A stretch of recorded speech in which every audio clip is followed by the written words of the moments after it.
En marzo de 2020, coincidindo co inicio da pandemia do coronavirus, fechaba as portas o espazo xuvenil Vigosónico. Un espazo que se tornou nunha realidade grazas ao impulso do BNG dende as áreas de xuventude do Goberno Municipal e da Dirección Xeral de Xuventude da Xunta de Galiza na altura do ano 2011. Un espazo que era referencial xa non para Vigo e a súa área, senón para o conxunto de Galiza como un verdadeiro exemplo de política xuvenil. Un espazo que permitía que máis de 80 grupos e bandas musicais da nosa cidade pudiesen facer uso dos seus locais de ensaio, do seu estudo de grabación, pudiesen participar dun vizoso programa de formación musical. Vigosónico era unha aposta decidida polo talento, pola creatividade da mocidade de Vigo.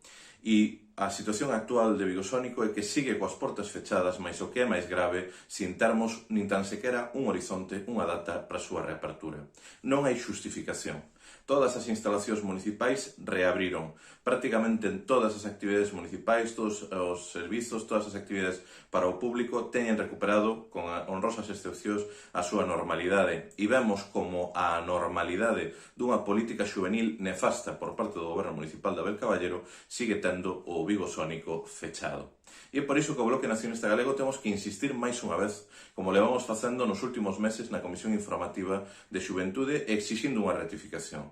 O que lle reclamamos a Abel Caballero é que deixe de castigar a mocidade de Vigo. O que lle reclamamos ao Goberno Municipal é que despregue unha política xuvenil que poña fin á desertización do que xa estaba construído. O único que fixo o Goberno de Abel Caballero nos últimos anos foi baixar as persianas, foi botar abaixo, foi botar o feche a servizos tan importantes como era o programa Súbeto Castro, o Punto Xove, desarticular na práctica os servizos que se prestaban na Casa da Xuventude e agora ter conxelado, ter baleiro, ter sen servizo un espazo tan importante como era o Vigosónico. A mocidade de Vigo non merece esta política xuvenil e, dende logo, o BNG seguimos insistindo en que hai que recuperar o terreo perdido para volver colocar Vigo na cabeza das cidades galegas no que ten a ver con ofrecer unha verdadeira política para as mozas e os mozos da nosa cidade.